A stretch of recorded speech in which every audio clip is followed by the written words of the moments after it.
welcome to the Catholic Forge, a conversational podcast where we gather to explore our Catholic faith and discuss how it forms our lives. All are welcome to join in this conversation and journey. Thank you for listening. Hey everyone, welcome to the show. This is Eric in Missouri. And this is John in Illinois, and may I be the first on air to congratulate Eric. Eric comes to us. This is his first podcast back, being made a father thrice. His third baby has come, and we are delighted to welcome Elizabeth to the show, and I'm sure we get to hear her in the background at some point in time tonight. So that will be quite welcome. But congratulations to Eric and Tori. Tori, of course, did all the work, and Eric gets the glory here. Thank you. And we may hear her in the background, when she gets hungry. So we'll see. But no, I appreciate that. It all went really well. And for those who thought to keep us in prayer, the grace of those prayers was truly evident. So thanks be to God, but also thanks to all of you indeed. And thank you, John. Now, I've kept you in the dark real good on this one, John, because we've been doing a lot of stuff and we had something on the docket for tonight, but we thought, let's just spend a little more time massaging that off air. And I said, I got an idea, and I'm just going to come out and say, this is a test. You are my little guinea pig in the cage. And this is kind of an idea for, I guess it could potentially be a podcast, or maybe something we do on the Catholic Forge more often, or who knows. Delusions of grandeur. This is what it sounds like in the beginning. I would agree. It's based somewhat on those couple episodes we've done where we've just answered sort of fun hypothetical questions. Well, this is along those lines, but it takes it to a new level, okay? I'm nervous. So for the sake of simplicity, I'm just going to call this game, John, 5 random questions. Now, I have in front of me a list of 312 questions. I want to get it at least to 500, but 1,000 is ideal. And so, John, what you're going to do is you're going to pick 5 numbers between 1 and 312. And then I'm going to ask you those 5 questions. And you're going to give an answer, and I'm going to give an answer. Now, before you pick the questions... How much glancing have you done at these questions? See... He's got an edge on me here. No. That's just what I was going to affirm with you. Is I need you to confirm just 2 things. One is that I have not shown you the list, and 2 that you have not given me the numbers ahead of this recording. Oh well, you told me to pick those 3. I don't want to be under the bus Eric too much has not tonight. given me any numbers, nor has he had. I had no idea up till just a moment ago what was going to happen here. So it's all live, all in the moment. And yes, I did help to compile the list with many friends on Facebook and through conversations. And so thank you to everyone who wrote in. And they had no idea, John, what they were doing. They just gave me all these questions. And if a question comes from a certain person, I'll reference them, and then they can enjoy your answer. So that being said, you're going to hear me click-clack a little bit. I'm going to pull up my little keyboard here. And John, if you wouldn't mind, please, 5 numbers between 1 and 312. And the only rule, I suppose, let's just not do anything sequentially. So not 1, 2, 3, 4, 5, or 2, 4, 6, 8, 10, or something like that. Well, let's just do 1 at a time, yeah? It's easier for me to think. 5 numbers is a lot for me. Okay. So the first number will be 57. 57. 257. 257. Okay. Number 1. Number 1? Oh, we got to put a 7 in there. So let's go 77. 77. And one more for the 5th and final question. 102. 102. Is that inspired by something, or is that the real life radio station in your hometown, or whatever it is? Nope, not at all. Okay, John, are you ready? No. Number 57. And and then you can talk about it, and I will just sort of interrogate you a little bit, and then I will answer. So the one advantage I have is I get to let you squirm on the hook for a little bit. Absolutely. I think some of the questions will make you answer first, too. That's fine. Go for it. What's number 57? I'm intrigued. What is the best place in the world to eat outside? I would say the best place in the world to eat outside. See, now I'm thinking that you have been to the tropics. I was gonna say something like that, but then I thought about the rain. There's a lot of rain in the tropics because I've been to some beautiful places in Thailand, which would be wonderful, but there are cobras and a lot of unfriendly insects and rain. They're really not the best. The best place is on the Kames at Glacial Park right here in McHenry, Illinois. There are two lovely hills that look out over a beautiful valley in a savanna oak forest. The weather is always nice. The breeze is wonderful. There's a swamp. There's a wonderful, the Nippersink Creek runs through, and you can watch people canoe through. It's a lovely sunning place. That's the best place. That's not bad. And there's just it has a fondness in my heart. So if I had to pick second, it would probably be somewhere in the mountains, overlooking a beautiful valley with snow, the Grand Tetons I really liked when we were backpacking there. That was my first instinct, was to answer somewhere in the mountains, where maybe not like in the dead of winter when there's so little sunlight and the weather is really extreme, but in the springs or in the, like, eating outside, like dinner in the summertime, when of course it gets darker because the sun is already below the mountains and that kind of stuff. That's lovely. Or if you are going to hike in the hills anywhere and go picnic out, and you can go up to these glacial lakes that are practically untouched by humanity, and this that picturesque kind of visual. Otherwise, I guess I'm kind of answering the question in a different way, but I think we've talked before about how much fun it is to, like, prepare food outside, like when you're grilling, and so you just take everything with you, like you take your whole kitchen with you outside, cutting boards and vegetables, and you're preparing out in the open air. And there's just something so wonderful about that, maybe because we're so used to preparing inside our cramped little kitchens. I don't know. You get the extra protein from all the flies and things that end up landing in the food. Fair enough. Well, okay, so that was a soft lob, John. Okay, now we're gonna dial it way up to 257. Here we go. Are you ready? If you had been offered to name Earth before it was called Earth, what would you have named it? I think I'd like for all your children to answer this question, the ones who can speak. I think they would give a much better answer. Yeah, I think I like Morning Star. One of the titles for Mary, this idea of this Genesis, this place of where life would come from. I'd name it after Mary. I think Morning Star, even though it's not a star, of course. Don't all of our scientists out there don't get upset with me. But just that references beautiful gem that's kind of in the sky and full of life. Isn't Morning Star also one of Lucifer's names? No, that's full of light. Okay. Been reading the Silmarillion, so I feel like I've got all that mythology and saga stuff packed in my brain. I would say Eric Lund. Tori and we just started playing Minecraft and Beardium. And Tori, she created a world and she called it Toria, Toria, and I was like, that's not bad. I will accept that. Toria is kind of nice. What's the picture called? The famous one with the Earthrise from the moon. Do you remember what that's called? Isn't that what it's called? Earthrise? No, I thought it was like the blue something. Anyway, that's what I would. I think I would just call it Blue. Yeah, well, I think it was in After Earth. They named it Bob, the planet Bob. Well, I think Bob and Blue are at about the same level. Fair enough. Okay, good.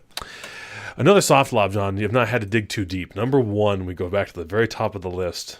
I figured asking number 1 would be good. Actually, I probably should have gone with 3. Your number 1, number 2, number 3, I would imagine would have been your probably best questions, and then it was all kind of fizzling out. Number 3 is, if we have time at the end, I'll ask you number 3 just for fun. I think I know you. Okay. I think I know what you would say. It's an either or question, so those are really easy. Number 1, what does your middle name stand for, represent? My middle name is an homage to my father, and so is mine. And have you given any of your kids your middle name? No, I've not named any of the children after me. We named Francesca. Her middle name is after my mother, though. And then we've included all of our living grandparents have a child that has their middle name. Nice. Okay. Yeah. Daniel has my first name, so I'm Eric Daniel, and he's Daniel Eric, and that's lovely. simple enough. I wouldn't mind. I wouldn't mind naming a child after myself. It felt a little weird with the first child. It wouldn't be a contender, but I would be open to it. But there's a You mean like you wouldn't it. have gone for like Michael John or something like that, or when I went up to Mayo Clinic, I told Cecilia if she got pregnant before then and I died, she'd have to name the child after me, even if it was a girl. Boy or She girl? said okay. Still John? But, if it was a I girl? didn't die, so I don't get a child named after me. Fair enough. Okay. It's number 77. That's how many times to forgive, right? Number 77? Well, times 7. 7, yes. yes. What's your favorite museum, John? I know you've been to several. I detect that you have quite a pedigree or track record of a museum attendance. Yeah, I do very much enjoy museums. It's really hard because so many of them have a specialty. So that's the hard part in narrowing it down. In general, all quality museums. I really am a fan of the museum in Milwaukee. The museum, it's not their science museum. It's got lovely different levels. They've got a butterfly exhibit there. You can walk through a little tropical space, and they've got it. That's cool. Yeah, but of course the Chicago Art Institute is wonderful, and there are all the Chicago museums are quite lovely. But I would place the Milwaukee one as for an adult. I don't know that it's always the best for kids, but there are lots of wonderful, fascinating things there. That's awesome. Have you been to the ones down there? That strip of them down there where Adler is, or no. What's is that where Adler is? No, that's in New York. You're Clark and Addison, or down there where the 2 or 3 of them are all bunched together, like yes, yeah. So there's the art museum, which is there, which is nice. It's not the Chicago Art Museum is very nice. It's very particular though. It's one it's art. So if I had to go with one museum, I think I'd go with something a little broader spectrum than just the art museum. Yeah. What about you? My favorite has come in this last year, and it's a museum here in Kansas City, and it's the National World War I Museum.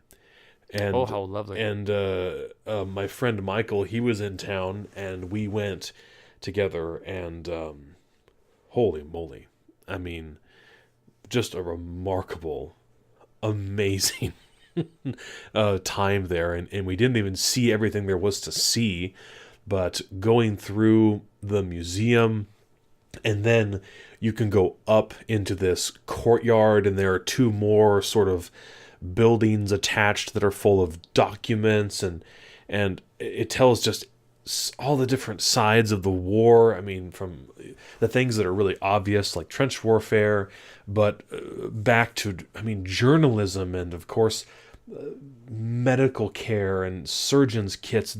The amount of I'd say artifacts, but just items remaining from that time, from the Great War, astounding. Talking about unrestricted submarine warfare, on and on and on it goes. And I'd say we probably went 30 or 40% faster than we needed to through the museum, simply so we were there all day. But it was really outstanding. So if you're in Kansas City, if you have cause to visit, don't miss it. It is the National World War I Museum. Yeah, it sounds wonderful. In there too, as we talked a little bit about the Holocaust Museum in D.C. It's been a couple of years since I've been there. In terms of having an impact on me, that would be the one. I don't know that I could manage to go there regularly, just because of the horror of it, but something that also everyone should see. Yeah. It's such an important thing. So many people who suffered, and to recognize that, and it's another similar kind of experience where you have you come into contact with just some extraordinarily powerful emotions. Yeah. We were in DC very briefly, and we only had time to go to the Smithsonian very briefly, and just kind of run through it, really quick. There's so much cool stuff to see, but it the Smithsonian, which yeah, you feel nice. emotions, but It's nice, and I've been there a couple of times. Often when we would go for the March for Life, I've been there. So I've probably been there about half a dozen times. And the first couple times I found it much more impressive than I did later on. Yeah. But it's neat. Mm-hmm. Dorothy's shoes, and they've got a little tiny homage to the Vietnam War and things. But it's not bad. Yeah. It's the place where you wish you had more time. We certainly did, but it was like, well, we're here, and let's just run through it real quick. And there was no one there because down the street Pope Francis was in the parade. But I mean, there was no point. We weren't going to get 50 yards to the road. I mean, it was so packed. And we were like, well, there's no one at the museum right now. Yeah. So we went in there. Then we watched the parade like from the only road. atheists in town. Yeah, right. Okay, the final question, John, is number 102. This is from Stephanie. What do you wish everyone knew about you, and why? Everyone knew about me, or everybody? That's a harder one. Do you think with not all of these questions, and there are a lot of them, obviously, with not all of them, like we haven't laid out every possible variable or definition, and I didn't think to ask Stephanie what she meant exactly, but I wonder if there's something in this question that has to do with like something that you wish you were known for, that maybe you aren't right now. Like, if you're kind of a cheapskate like Costanza on Seinfeld. I've been watching the Seinfeld on Hulu, and I don't know why I waited so long, John. It has been such a treat to watch it through from the beginning to the end. Anyway, if no one wants to be known like Costanza for being a cheapskate, but everyone wants to be known, whatever, for virtue. Yeah. I take a slight twist on the question. Sure. The one thing that I wish that people knew that I have or have experienced would be when I went to Mayo Clinic, the encounter that I had with God through my sickness. And I wish that everyone could know that encounter, not necessarily know the sickness, but know that encounter that I had where I was totally broken, and I encountered a God that wanted to heal me, and not just physically, but spiritually. And so that's the one thing. If I could have anyone know or something about me, would be that they could know that same kind of experience, that they could have that encounter where they come into that presence of God. And it's something that I can't even quite put into tangible words. Yeah. But it was a very real encounter. That's the one thing I would want people to know. So the short answer might be, what do you wish everyone knew about you? And you would just say your story. But you're obviously thinking of this specific moment, but not only that, but if I don't actually want them to know that as much as I want them to know the experience that I had. So it's not. I don't want them to know my story. I want them to have that experience. So a participation, a remembrance of that part of my life. Yeah, in the liturgical sense. A recreation. Yeah, they don't have to. They don't have to go through the suffering, but just to know the reality of God's immanence to you during that time. No, that's very remarkable. And it's something that I can't even quite hold on to now. I can't even quite grasp it, but it was so present to me then. So to be able to, I wish that I could even hold on to it fully, that knowledge, that encounter, So, and you. My wheels are really spinning on this one here, John. I go back and forth between wanting to live sort of big and brash and out loud and real extroverted, but even in this bit of time, I've kind of closed in a bit more, maybe just to protect myself after having been like Bishop Barron said when he was Father Barron after he did the Catholicism series. He said that he was visiting his mom, and his mom said, "Bobby, I think you're overexposed." And I've gotten to maybe kind of feel that way a little bit, overexposed, like, I put too much on social media, I spent too much time doing this and that, and now here I am doing a podcast. But so it's hard for me to think of there's one thing, that everyone knew about me or that I was known for. I'm really stuck. If I'm honest, I don't know that I have a ready answer. Stephanie, you get $1 million. The check is in the mail. Eric is speechless. This has never happened. If I'm not mistaken, this is the Stephanie that goes to your parish, John, so you can deliver her the check in Mass on Sunday. Stephanie, the check is on back order at the moment. We couldn't find a large enough check to put all the zeros on. If you were gonna press me to it, I wish that everyone knew that I'm an open person. That's just one thing, but listening, hopefully not judgmental, embracing, but an open person, and hopefully also open to. That's a good answer. To the Spirit of God in Jesus Christ. But that's what I would say. It's lovely. Yeah. Okay. Well, John, those were 5 random questions. And I thought you did very well. And you only had kind of one hard question. Yeah, I do feel like I got off a bit easy on those, especially many of them were things that I could just pull out of my personal experience, like Glacial Park or those kind of things. I feel like that might be a bit of a cheat. Let's have a bonus round since we have a couple extra minutes. And I know you have some listener mail. Very excited to hear it. I'm not going to say which numbers these are. I don't want you tracking them in your mind. But here, just a couple quick ones. Ready? Stargazing or cloud watching? When I was younger, I think I would have said cloud watching, but definitely stargazing now. Is the stargazing good in Illinois? As a child, I can remember the high school, when we were in high school, laying out in somebody's yard and watching it. And that was a regular summertime event. And I remember us having lots of deep conversations. And so I think that's where the stargazing really became something for me. And it was wonderful then. We do have a little more light pollution as McHenry has kind of creeped a little towards our direction. But it used to be quite nice. It still is decent. You can't see the Milky Way anymore. You can't see that horizon unless it's the coldest of nights.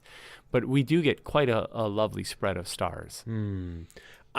I thought that maybe you would say cloud watching because I know that you... Well, I'm going to give my reason, and then you're going to feel like a big dummy. All right, go for it. Because you recently, not recently, but you once told me that you and Cecilia used to talk about the clouds being mountains on the far horizon. Do you remember? You told me this one time. Yes. Living in a flatland, we had to pretend that those clouds were our mountains that we could go towards. Yeah. But see, that would be the same. See, that's not really. I think the stargazing thing is that it's like a really good picture. You can get lost in it. You can kind of just keep going, and you keep going and going. And there's a meditative thing. There's a journey there that you go in the stars. And the same thing with those mountains. When the clouds are pretending to be mountains out on the horizon, it gives our flat land a little bit of a mystic look, like there's a journey ahead. So it's still the same kind of thing. Yeah. But I can't do that with regular cumulus, nimbus, cirrus clouds. They're nice and lovely, but I can't get lost in them the same way. And I think that's what I would like about I do like about the stargazing over just the cloud gazing. And yourself. Stargazing, of course. Here's the last one, John, just for fun. What's one song you would remove from existence, never to be played again? Can I put all of the score of every Disney film in there? No, you may not. You must choose. It can be our guest only, or part of your world, or Under the Sea. What movie did they just watch? Your kids, you texted me. Was it Beauty and the Beast, or they watched Aladdin. And I haven't. I mean, it's got to be a decade or more since I saw Aladdin, and it came on, and they're watching it on Sunday. It's their one Lenten treat, and I'm not watching it with them, but it's going on. And I was working in the laundry room, and I'm singing. I know every word to every song, and then for a week it was stuck in my head. And of course, I'm not using any other kind of like music or anything now during Lent, so there's nothing to like push it out. So it's just stuck there. It just keeps going on and on and on and on. Gosh. So yeah, it's a lovely score for that kind of Sure. genre. But Sure. it just wouldn't leave me alone. It just kept going and going.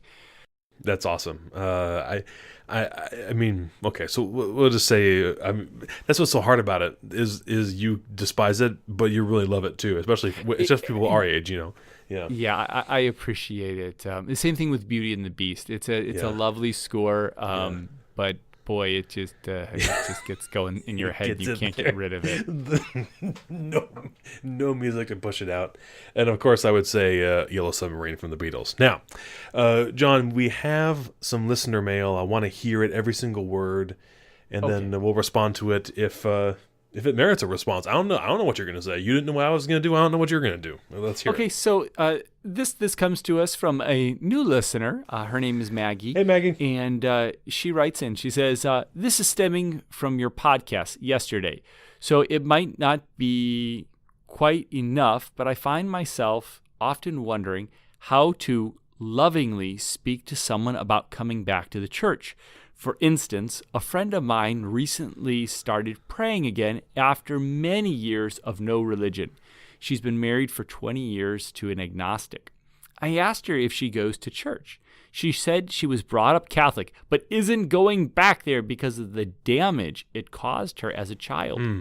I wanted to scream, sign up for John's RCIA. But I sensed so much anger with the church and was intimidated. I have several loved ones in the same position. I want to scream my story from the rooftops, but know that the delivery is important and I don't want to botch it. I've only listened to one podcast so far, so forgive me if you've already covered it or it isn't the kind of topic you'd like to address.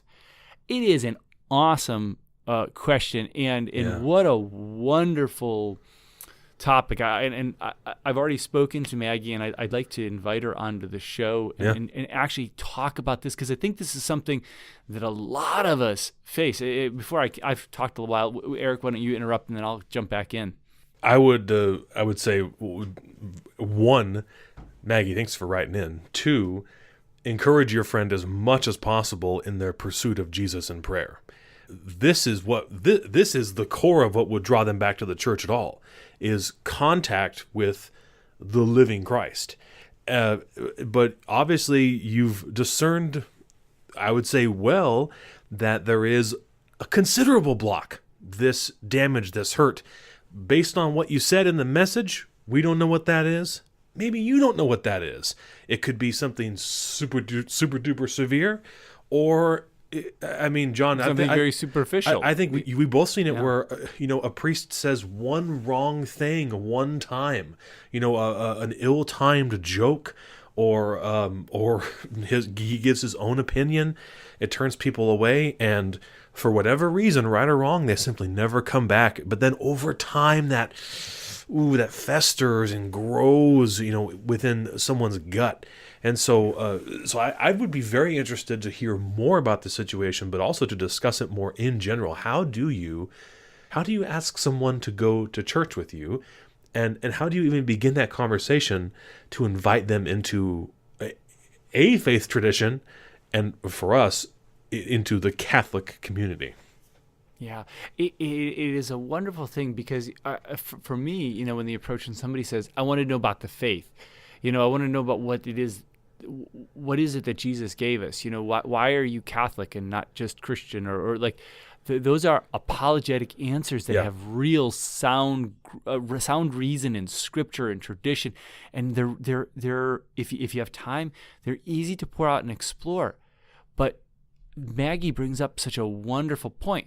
So many people don't need information first. They need healing first. They need heart first. And that's, of course, what we see with Christ's ministry is that. And so it's just a wonderful question, and just something that we really need to dive into, because it's not just about what we have in our head, but it's what's in our heart, and the way in which we can communicate that. And as you said, to have them encounter Christ, and Christ brings them to the church. Mm-hmm. Thank you for that response, and thank you, Maggie, for writing in. This has been the Catholic Forge. Thank you for listening. Hey, we appreciate that. We'd like to close, as always, with a prayer and a blessing. May God the Father, God the Son, And God the Holy Spirit bless you, guard you, and lead you to eternal life. In the name of the Father, the Son, and the Holy Spirit. Amen. Thank you for listening to The Catholic Forge. We hope you've enjoyed this episode and will leave us a positive rating and review on iTunes, SoundCloud, and why don't you hit that subscribe button over there on YouTube. And how about 5 stars for 5 random questions, and for Maggie. You can help out the show in a big way by sharing it with your friends and family. As always, you can continue the conversation with us on Facebook and Twitter, and let us know what some of your responses to these questions are. Do you prefer stargazing or cloud watching? Or are people watching? I don't know. You let us know. To get a hold of us, you can reach us at thecatholicforge@gmail.com. For more information regarding the podcast, visit our website at www.thecatholicforge.com. We especially thank our glorious, life-giving wives, that's right, John, for their continued support of this project, and we thank you very much for listening.